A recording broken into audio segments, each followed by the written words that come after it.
አባት ከሁሉ በላይ ፈተና የሆነበት ቅዳሜና እሁድ ነው። ቅዳሜና እሁድ ብቻ ነው የሚሰቃየው። ሌላ ነገር ምንም ነገር እንትን የሚል አይደለም። የልጆቹ ነገር ነው የሚያሳዝን። አርብና እሁድ ሲደርስ ጭንቀት ውስጥ ነው የሚገባው። ጭንቀት ውስጥ እገባለሁ እኔ። ለምን ምን ሰርቼ ነው የሚያበላው? ያ ነገር እንደገና አልበሰለም። የሆነ ነገር ሲቃጠልም ይሰቃያሉ። ከዚህ ልፍ ብሎ ደግሞ የትልቅየው ልጅ ጥያቄ የአባትየውና ላይ ያዞረው ይገኛል። መጀመሪያ ልጄ ዳዩ ሁሌ አንማታ ጥያቄ እያቀረበኝ መልስ ጠፍቶብኛል። እናቴ ለምንድን ነው ሐኪም ቤት ማትወስደው? አዬ ወሰድኩ ነኝ። አሁን ቀጣ እንዶ አብረን ከአንተ ጋር እኔ ትምህርትን ቀርቼ መሄድ አለብኝ። ለምን ሐኪሞቹን የሚለውን ነገር እኔ ራሴ መስማት ይፈልጋለሁ። መጀመሪያ ሲጋቡ ሚስት ሙሉ ጤነኛ ነበረች። ደፋ ቀና እያለች የጎጆዋን ጓዳ ለመሙላት በብዙ የምትታትር የምትደክም ጎበዝ እናት ነበረች። ከዕለታት በአንድ ቀን ከስራ ውላ ወደ ቤት ስትመለስ ግን ያልሆነ ነገር ገጠማት። የሙዝ ልጣጭ በቃ እንደ ቀልድ ዝም ብሎ አዳልጧት አዳልጦ ወደቀችና ከዛም በኋላ አራርትነት ጭንቅላቷ ላይ ደም ፈሷል። አንድ ኃላፊነት የማይሰማው ሰው እንደው ድንገት በልቶ መንገድ ላይ ጣለው የሙዝ ልጣጭ ረግጣ ኑሮ ወድቃ አጓጉል አናቷ ተመቶ የህይወታቸው አቅጣጫ ፍጹም ተለወጠ። ይህ ታሪክ ከተከሰተ 4ኛ ዓመት መጣ። ባል ሚስቱን ትቶ ስራ መስራት አልቻለም። 2 ለእህል እንጂ ለስራ ያልደረሱ ልጆች አሏቸው። አባት ወዲህ በልጆች ሆድ፣ ወዲህ ደግሞ በጥያቄዎቻቸው፣ ወዲያ ደግሞ በሚስታውያዊ ሁኔታና በቤት ክራይ መካከል ሆኖ እንደ ቁርበት ተወጥሯል።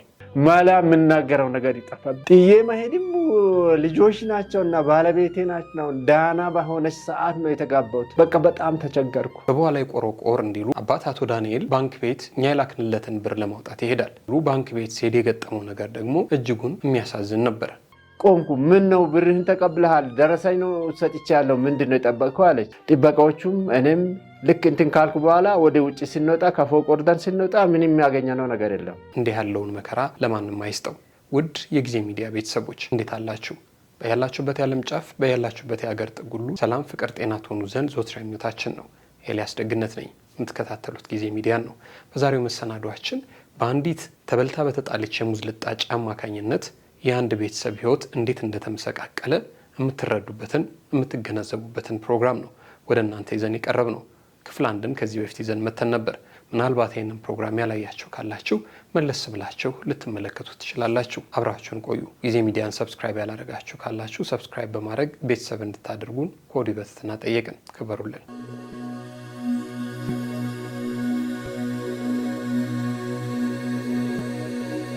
እንዴት ናት ዳንኤል? ሰላም ነኝ፣ እግዚአብሔር ይመስገን። እንዴት ሰነበታችሁ? አዎ ጥሩ ነን። ግን በተቻለ መጠን ፈጣሪ ምረቶኝ ከእናንተም ብርታታ ፈጣሪ እያገዘኝ ነው። እንግዲህ ያው ሁኔታው በጣም ከባድ ነውና አሁን እንደው ከቤቴ ሲመጣ እስከ ጦረጆች ድረስ በመጣው አመጣጥ ላይ ራሱ ትራንስፖርት አጥቼ የሆነ ሰውዬውን ለምኜ ባቡር ጋር ደረሰኝ። ከዛ በባቡር እስከዚህ ድረስ መምጣት ችያለሁ። ነገር ግን በጣም ይከብደኛል። በጣም እየከበደ ያለበት ሰፈር ነው። ኑሮዬም በጣም ትንሽ ካበደብኝ። አሁን ይሄ 5ኛ ዓመት ነው የያዝነው። እንግዲህ ከዚህ ቀደም ያው ቤት መተን ነበር። ባለቤትህ እንግዲህ በጠና ችግር ውስጥ ሆነ አንድ ፕሮግራም ሰርተን ነበር እና ቤት መተን። አዎ እንዴት ነች? እኛ ከመጣን በኋላ ለውጥ አላት ወይ? በምን አይነት ሁኔታ ውስጥ ነው የምትገኘው? አዎ ከመጣችሁ በኋላ በጣም ለውጥ አለ። ሰው መጠየቅ ጀመረ፣ የረሳው ሰው። ከዛ በመቀጠል ጥሩ ነው። ግን አሁንም ያው ሁኔታው ትንሽ ብቻዬ ሌላ ሰው ቢኖር የሚያግዘው ሰው ቢሆን አሁንም ቢኖር በጣም እየከበደኝ ያለው ነገር የቤት ጉዳይ ነው። አንደኛ ስለ ሐኪም ቤት ባለፈው ፈጣሪ ያስባቸውና ፕሮግራም በ27 ቀጠሮ አስይዣለሁ። ስለዚህ ይህም በመቀጠል በ27 ደግሞ የሚያማጣውን ነገርና መውጣቴና መግባቴ በጣም ይከብደኛል። አስባለሁ። ሰው ያስፈልገኛል፣ ትራንስፖርት ያስፈልገኛል። እንደገና ያ ነገር ማታ ማታ እንቅልፍ የሚያሳጠኛል። ምንድነው እንግዲህ ትንሽ ምልህ ጤናዋ ላይ ለውጥ አለ። ግን ጤናው ላይ ለውጥ አለ። እስኪ ፕሮግራሙን ካዩ በኋላ ሰዎች የመጡ ሰዎች አሉ እንደዚህ ፕሮግራሙን አየን ብለው አይዶ እስካሁን እንትን የምለው አንድ ሰው ብቻ ናት ታባች የምትባለው ከአሜሪካ ፕሮግራሙን አይታ ደውላ በጣም እያጸናኝ አሁን ስልክ ላይም ገብታ አናግራለች። ስለዚህ ያ ነገር ትንሽ እንትን ሲሆን ሞራል የሚሆነኛል ተሰማ አደርጋለሁ ከፈጣሪ በታች እንደዛ አይነት ነው። አሁን በጣም ይከብደኛል። አዎ ይከብዳል። ሁኔታ በጣም ከባድ ነው። ትንሽ ደቂቃ ሌላ ቦታ ኪችን ገብቼ እስከማወጣ እንዳላ ልብሷ ሰውነቷ ውሃ በውሃ ሆነን ነው እንትን ማለት ምራቋ መቆጣጠር አትችልም። አዎ እሱ መፍትሄ የለም አሉ እንደ ሐኪሞቹ መፍትሄ የለም። በቃ ለዚህ ምንም መፍትሄ የለም ከፈጣሪ በታች። አሁን እንግዲህ ያው ሰሞኑ ብር ራሱ እንትን እያረኩ መድኃኒት ራሱ ከግዢ ነው እየገዛው አለው እንደዛ አይነት ነገር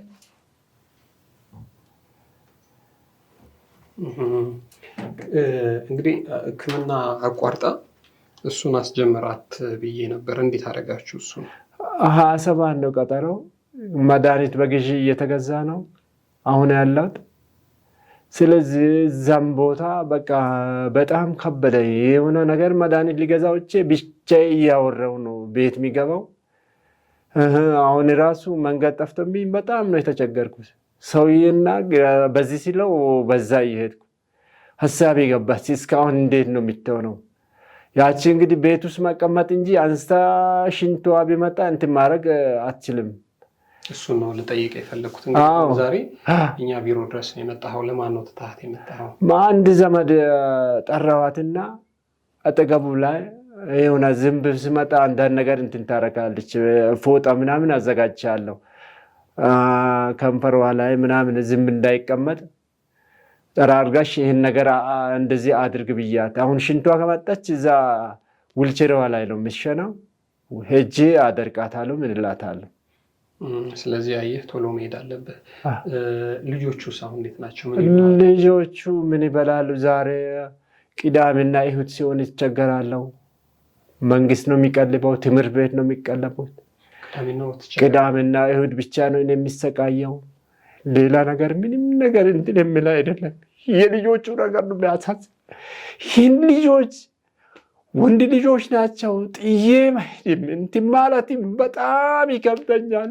በጣም አርብና እሁድ ሲደርስ ጭንቀት ውስጥ ነው የሚገባው። ጭንቀት ውስጥ እገባለሁ እኔ። ለምን ምን ሰርቼ ነው የሚያበላው? ያ ነገር እንደገና አልበሰለም። የሆነ ነገር ሲቃጠልም ይሰቃያሉ። ይሄ ነው በጣም የሚከብደኝ ለኔ። ሌላ ቀን ሲሆን ረፍት አገኛለሁ። ከእሷ ጋር ቁጭ ብዬ ምራቋን ምንዋንም ሽንቷንም በሰዓት እንትን አደርጋለሁ። አሁን በጣም ይከብደኝ። አርብና ቅዳሜ ደግሞ ትምህርታቸውን ሲያቆሙ የተባቴ ነው የሚያጋው። ምንድን ነው የሚሆነው? በቃ ማላ የምናገረው ነገር ይጠፋብኛል። እሱ ነው አሁን በጣም እየከበደ የለም። ማታ ስደርስ ከትምህርት ቤት ሲመጣ ማታ እንዴት ሆናለሁ ብዬ አስባለሁ። ምንድን ነው መፍትሄ ብዬ ለፈጣሪ ለሰመሰው ያ ነው በጣም ይከበደኝ። እንደገና ያለበት የሰው ቤት ነው። ክብር ከንቲባ ጋር ይሄ ጉዳይ ቢደርስ መፍትሄ ይመጣው ነበረ ብዬ አስባለሁ። በምን መልኩ ወረዳ ሄጄ ክፍለ ከተማ ሄጄ ይጫል ዋናጋው ስራ አስፈጻሚ የክፍለ ከተማ ዋናጋው እንዳልደርስ ከስራ ያሉት አይሰጡኝም። ማግኛት አልችልም። ወረዳ ሄጄ በየቀኑ አገኛለሁ። የተገኘ መፍትሄ የለም። እኔ የሚያስደስናኝ አርብና ቅዳሜ ሲሆን አለቅሳለሁ። መውጣት አልችልም። ልጆችን በማጥዬ ወዳለሁ። የሚበሉበት ያስቸግረኛል። የሚሰራ ሰው ያስፈልገኛል። እንደገና የቤት ኪራይ ተብሎ ይመጣል። ተሰቃየሁት። ጥዬ መሄድም ልጆች ናቸውና ባለቤቴ ናቸው። ዳና በሆነች ሰዓት ነው የተጋባሁት። በቃ በጣም ተቸገርኩ። አስቸገረኝ። አርብ ሲደርስ ቅዳሜና እሁድ አስባለሁ። ቅዳሜና እሁድ የሚበሉት የለውም የሚበሉት። እሺ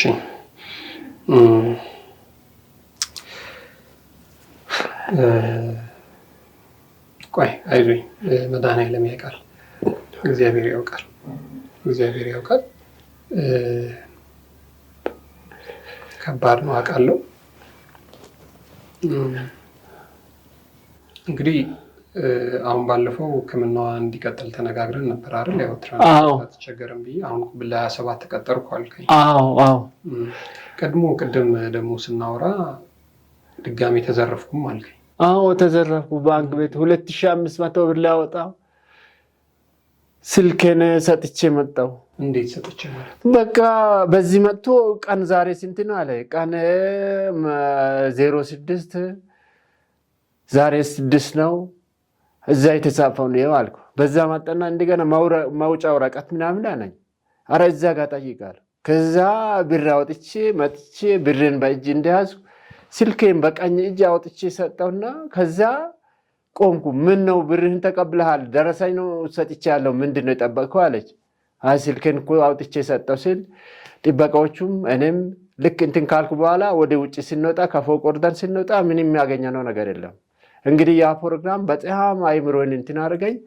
የሚደውለውም ሰው የተወሰነ ሰዓት እስከ ሳምንት 10 ቀን ምናምን ስልክ የተዘጋ በምን ስልክ አደርጋለሁ ብዬ ሌላ ሰው ቀፎን ገዝቶ ሰጠው። ሰሞኑ አሰግቼ ስልኬን አወጣው።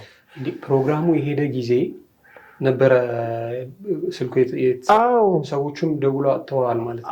አጥተዋል። እነገዛ ሰሞኑ ይሄ ስልክ አንድ ወጥቶ ሄደ ቴሌጋ ገዛና ስልኬን ይዤ ሰው ጋር መደወል እንትን ማለት ጀመርኩ። ያጣው አንድ የሚታወቅ እዚህ 22 አካባቢ የሆነች ሴት ሄዳ ሰውን ስትጠይቅ ስልኩ አይሰራም ምናምን አለች። አይ ለባልም የሆነ ነገር ሊሰጣ ሲቤ እንዴት አባቴ ሊያርጋለች። ከዛም በኋላ ያችም ትላንት ደውላ አገኘችው። ያ ነገርም እንደገና በድሮ ችግር ራሱ ያ ነገር መጥቶ ገጠመኝ። ስለዚህ ሰዎች በመሃል ደውለው አጥተዋል ማለት አጥተዋል። ስለ እናታቸው ምን ይላሉ ህፃናቶቹ? ሰሞኑ ደግሞ የረሳውን ነገር ሐኪም ቤት ለምንድን ነው የማትወስደው? መቼ ነው የምትሄነው ይላል። እኔ ሐኪም ቤት እየወሰድኩ ነኝ እና ይሄን ነገር እንዴት አባቴ ያደርጋለሁ? ይሄ እኮ ምግብ አንዳንዴ የተቃጠለ ምግብ እያቀረብኩ ነኝ። ሁሌ ሻይና ዳቦ ነው እንደሚሰጠኝ ምን አለ? ትልቁ ይላል። ከዛ በኋላ እናቴ ለምንድን ነው ሐኪም ቤት የማትወስደው ይላል። እየወሰድኩ ነኝ። አሁን ቀጣ እንዶ አብረን ከአንተ ጋር እኔ ትምህርትን ቀርቼ መሄድ አለብኝ። ለምን? ሐኪሞቹን የሚለውን ነገር እኔ ራሴ መስማት ይፈልጋለሁ። ከዛ በኋላ እሺ አብረን በ27 እንሄዳለን፣ ተነጋግረን እንሄዳለን፣ ችግር የለም ስል በቃ ሐኪሞቹን አናግረን ምን ብለህ ነው የምታናግረኝ? እናቴ ይህን አይለመት ቆየች። እንዴት ነው ማትነው? ምንድነው ችግሩ ብዬ ሊጠይቃል። እሺ ትጠይቃለህ። ከዛም በኋላ እንዲህ ነገር ብቻ ከባጋው ሆኜ ነው እኔ መልስ የሚሰጠው ብዬ ወጥቼ አላቅ። ለምንድን ነው የምታላቅሰው ሲል አይ አሞኝ ነው ይላል። ለምን የሱም አይምሮ እንትን እንዳይል እንደዛ አይነት ነገር እሱ ነው አለው። አንዳንዴ ምሳ ሰዓት ምግብ ስትል አበላታለሁ። እኔ ውሃ ስትልም አጠጣታለሁ። ምግብ ትሰራልኛለች፣ ትምህርት ቤት ትሸኘናለች።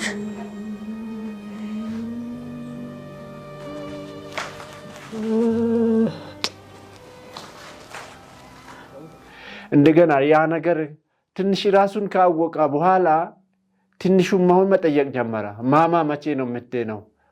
እኛ ቤት ሰው ቤት እነክሌ ያ ነገር ይበላል። እኔ ጋር እንዴት ነው የምታደርገው? አንተ አባት አይደለ እንደ አሁን ነኝ መስራት ስለማልችል አሁን ከሳምንት በኋላ ሰራተኛ ትመጣለች፣ እንቀጥራለን። ብትመጣ አሪፍ ነበረ። እኛ እኮ እየተጎዳ ነው እና እክሌ እናት ልጆቻቸው ቤት አመት በዓል ሲሆን ጥሩ ነገር ያበሉናል። ተጠርተን ስንሄድ እንደዚህ ያደርጋል። እኛ ጋር ስንመጣ ምንም ነገር የምናገኘው ነገር የለም። ምንድነው ማማ ስለታመመች አሁን ከዳነች በኋላ ሁሉ ነገር ታሟላለች፣ ይስተካከላል ይላለሁ። በቃ ሐኪም ቤት ቀጠሮ ቀጣዩ አብረን ነው መሄድ አለብኝ። 27 ተነጋግረናል። እሺ እንሄዳለን። በቃ ለልጆችም ለጓደኞችም እነግራለሁ። 27 ቀጠሮ እንትንላለች። ደግሞ እናታቸው ምንድነው የጓደኛው ልጆች ትምህርት ቤት ተገናኝተን እናቴ ታማለች ምናምን መጥቶ አመት በዓል ላይ ለምንድነው ከኛ ጋር ማታሰልፍ? እሺ እናሳልፋለን አንተ ጋር መጥተን በቃ ብላን ተነጋግረናል። አንተስ እሷን ይዘህ ቤት ብቻ ነው እንደምትቀመጠው? አዎ ምን አባት ያደርጋለሁ ይቀመጣለሁ፣ ሌላ ሰው ምግብ ሰርቶ ይመጣል። ስለዚህ እንደዛ ሆነን እናሳልፋለን፣ ምንም ችግር የለም ስል እሺ ጥሩ በቃ ግን የሐኪም ቤት ቀጠሮ እንዳትረሳ አለ። ዛሬ ጠዋት ዛሬ ጠዋት ሐኪም ቤት ቀጠሮ አልደረሰን። ዛሬ ቀኑ ስንት ነው? ገና ሚያዝያም እኮ አላለቀም፣ ግንቦት 27 ነው የምንቀጥረው። እስከዛ ፈተናዬንም ሁሉ ነገር እጨርሳለሁ፣ ግን ቢሆንም አብሬ መሄድ አለበት፣ ዶክተሮቹን ማናግራለሁ አለ። ባለፈው ሚዲያ ምን ነው ያገዘው አለ። እያገዙ ነው ሊያግዙ አሁን እየተናገሩ ነው። እና ምንድነው ቢሉ እኔን ሲጠይቁ እኮ ጠየቁ። እኔ ያለውን ችግር ነግሬያለሁ፣ እንድትተሩ ማገዝ ነው የሚፈልጉ፣ ከእናንተ የሚፈልገው ነገር እኛ ማገዝ ነው፣ አባቴን እንዲያግዙ ምናምን ብላ ነግሬ የለም ወይ አለ። አዎ ነግሬሃኛል። ስለዚህ ስትመለስ የሙዝ ልጣጭ አጋልጧት ከዛ ወደቀች። አንድ ጥንቃቄ ማድረግ የማይችል ሰው ዝም ብሎ ሙዝ በልቶ የጣለውን እንደ ቀልድ የጣለው ልጣጭ ነው። እንግዲህ ዛሬ አንድ ሰው ቤት ዶሮ ቀለበት ነበረባት፣ ጣታችን ቀለበት ነበረበት። ያ ነገር ሁሉ አምሽጠን ጨርሰናል። ይሄ ራሱ የሰጠ ሰው አለ አካል ሰራተኛ። ባለፈው አንዷ እኔ ይከፍላለሁ አለች። ወይ እንደዛ አይነት ቤት እኔ አልሰራም አለች። መቼ ነው አንቺ የምትነሺ ብሎ ወጣት መስራታችን ካሁን በኋላ ለምን ሐኪም ቤት አትወስድ? እኔ ቲቪ ላይ ያየሁት ቸርች ምናምን ወሰዳት ነው። 17 ነው ቀጠረው ናሴ ላይ በምን ይዤ እሄዳለሁ? እነ መሰሉ ልጆችና እሷ ትላንትና እያየሁት ተገናኝተን ተጋበን። ዛሬ ጥዬ ልሂድ ብዬ ግማሽ መንገድ ከሄድኩ በኋላ ይመለሳል። ያ ነገር ሆኜ ልክ እንደ ዕቃ አንድ ጋር ይሄን ሶስቱንም ደርድሬ በዛኛ ወንበር ላይ እግሮን አስገብቼ ከተኘች እንደዚህ አድርጌ አስጠግፌ እወጣለሁ።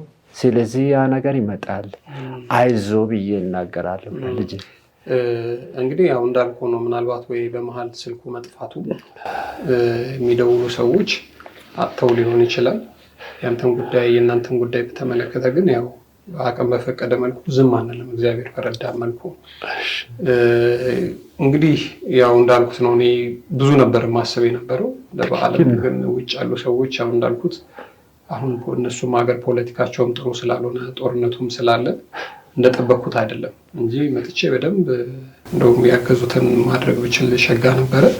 ስልክ ግን ስለጠፋ ነው እንጂ በመሃል እነዛ ሰዎች የኔ ደውለው ምናምን አተው ይሆናል። 15 ቀን ነው 15 ቀን ነው። አይ ስልክ ሲጠፋ ይደውላሉ ቀጥታኛ። ያንተንም አካውንት ያስቀምጥነው ስልኩም ያስቀምጥነው እዛ ላይ እንዲያግዙ ፈልገን ነው። እንግዲህ ምንድነው እኔ አሁን ዛሬ ያው እንዳልኩት ነው ለጊዜ ሚዲያ እንዲህ በቋሚነት ሰው የሚረዱልን ሰዎች አሉ፣ የተቸገሩትን የሚያግዙልን ሰዎች አሉ። እሺ ስማቸው እንዲጠቀስ የማይፈልጉ ሰዎች ናቸው። እሺ እንዲህ ወር በቃ ለተቸገረ ሰው ያሉ ሳንቲም የሚልኩ አሉ። ምህረት ትባላለች። የኢትዮጵያ 10 ሺህ ብር። እሺ ለምንም አያደርግም፣ ግን ላንተ ግን ባይጠቅምም አይጎዳም። እሺ አይደለ? እሺ ይሄ ነው ባይባልም እንደው አንድ ነገር ያደርግልሃል። ለቅዳሜም ወይ ለእሑድም ይሆንልሃል። እሺ ይሄ የኢትዮጵያ 10 ሺህ ብር ነው።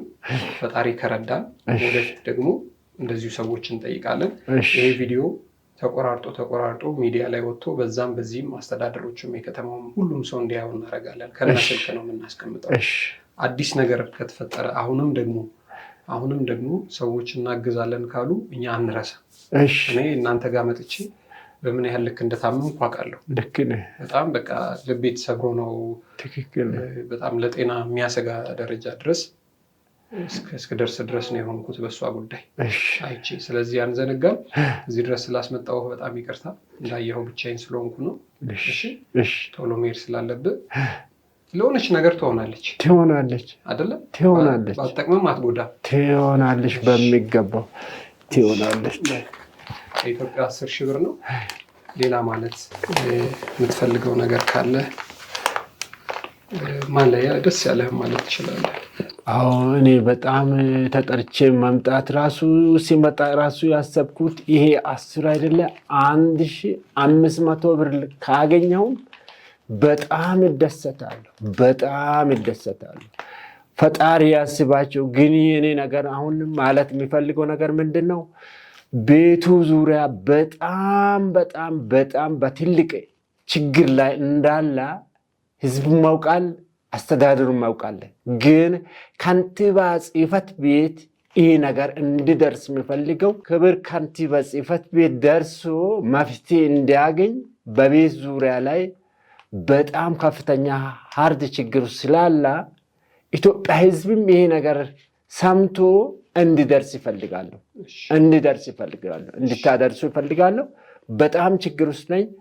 በመጀመሪያ የነበረች ጤናማ ሴት ያለችውን ነገር አይታችኋል። ከዛ ደግሞ ልጆቼ ደርሶ የመጀመሪያ ልጄ ደዩ ሁሌ ቀን ማታ ጥያቄ እያቀረበኝ መልስ ጠፍቶብኛል። ለምንድን ነው እንዲህ የሆነችዋ? ምን ሆነች? ሰው እንደዚህ ከሆነ ማድረስ ያለበት ነገር ለምን አታደርስም ብሎ ጥያቄ ወደ እኔ እያቀረበኝ ነው። እና ነገሩን ጠርታኝ ስለጠራኝ ስትመጣ በጣም ፈገግታ ሆኜ ሀሳቡን ሁሉ አይምሮን በዚህ ትኩረት አድርጌ ነው የመጣሁት። ጥሩ ነው። እኔ እየተደሰትኩኝ ያ ነገር ያልደረሰ ሰው ቢደርስ ያስባል። ፈጣሪ ያስባችሁ። እኔም በጣም አመሰግናለሁ። አሁን ወደ ቤቴ መሄድ እፈልጋለሁ። እግዚአብሔር ይባርካት፣ ፈጣሪ ያስባት። እንዲህ አይነት ክፉ ነገር ዘር ማንዘሩን አይንካት። አሜን። በጣም ነው የማመሰግነው ስለመጣሽ። እግዚአብሔር ይርዳን። እንገናኛለን። የእናንተን ጉዳይ አረሳም። አዲስ ነገር ካለ ሰው እርዳልኝም አግዝልኝም ካለ አልዘነጋችሁም። ልጆችም ስላሉ ቤት ስለሆነ እንግዲህ እናንተ ቤት ልብስም ያስፈልጋል፣ ልጆች ጉርስም ያስፈልጋል። አሁን አሮጌ ነው አዲስ ነው ተብሎ አይመረጥም ማለት ልጆቹ። እንደሱ እናደርጋለን። በጣም ነው የማመሰግነው አቶ ዳንኤል። አሁንም ስልክህንም አካውንትህንም መልሰን እናስቀምጣለን። ተባረክ።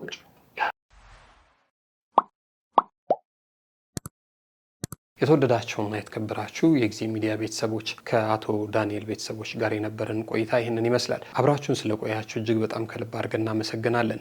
ይህንን ቤተሰብ አቅም የቻለውን ልብ የፈቀደውን ያደረጉልን ከጊዜ ሚዲያ ቤተሰቦች መካከል ነዋሪነቷን በአሜሪካ ያደረገች ወይዘሮ ምህረትን እጅግ በጣም ከልብ አድርገን እናመሰግናለን። ክብር ይስጥልን።